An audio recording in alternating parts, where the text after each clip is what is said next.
everyone, Dina Watson with Keller Williams Realty in Fayetteville, North Carolina. I'm also the owner of the Signature Group real estate team there at Keller Williams, and I'm starting a video series where I let you guys know some of the really cool things going on in the real estate market, some things going on in the area, and let you know how it could affect you. So let's get going. Today's topic, because it's the beginning of a new year, I'm gonna give you an update on how the housing market's doing.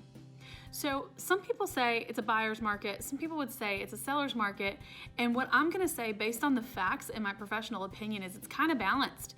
And depending on the situation you're in terms of neighborhood and price point, it could be a buyer or a seller's market. It really depends. We're in that weird middle spot where certain neighborhoods are most definitely a seller's market, certain neighborhoods are most definitely a buyer's market. And here's what I mean by that.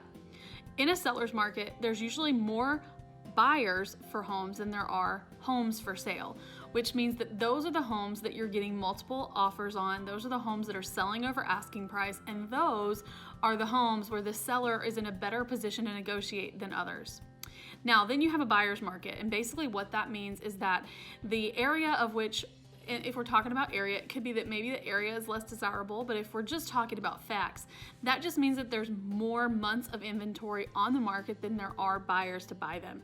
Meaning that your homes are sitting longer, it means that there's more days on market, it means that you're having to do price reductions, and it means that you're having to give away the farm and essentially to sell it, right? Like you're paying closing costs, you're paying home warranties, et cetera, et cetera, et cetera.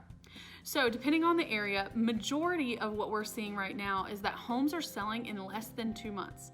And why that matters is because 2 and 3 years ago, homes were taking 100 days to sell. In a lot of the neighborhoods that we list homes in, we're selling them in less than 30 days.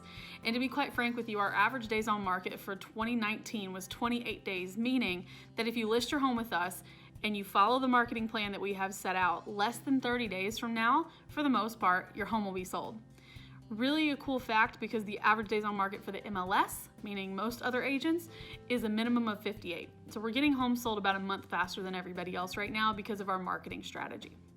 So the next thing I want to talk about is how does whether you're in a buyer's market or a seller's market affect your pricing? How does it affect your negotiating power? We talked about it a minute ago. If you're in a seller's market, meaning that you're in a desirable area where homes are going up for sale and selling pretty quickly, that means that you as the seller have more negotiating power. It means that there are going to be multiple buyers looking at your property in the first few days and hopefully multiple offers within the first week. And if you can get yourself into a multiple offer situation as a seller, you have a better upper hand on everyone because you can go with the more attractive offer.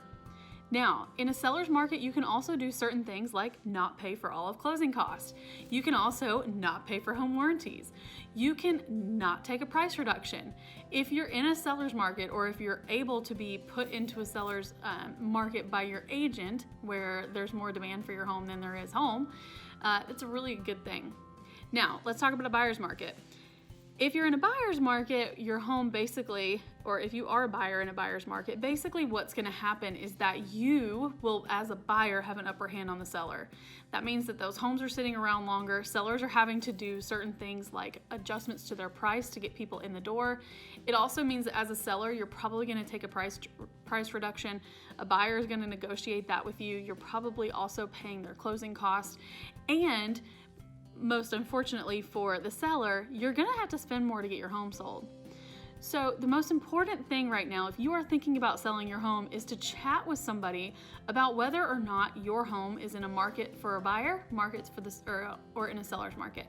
Now, of course, we're here. We can definitely do that for you, and we would love to work with you. And yet, if it's not us, please make sure you're informed about what type of market you're in.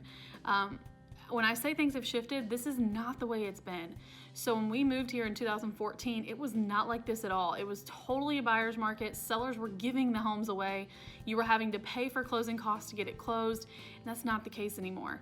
So I'll tell you, one of the most important things, and I'll leave you with this. If you're considering selling your home anytime soon, the most important thing you can do is to find an agent who actually sells a lot of property and keeps up on these trends. Because if not, in a weak moment, you might find a weak agent who doesn't necessarily know what's happened in the last 12 months in our marketplace. So I will leave you with that, and I will chat with you again in a couple of weeks for our next tip. See you soon.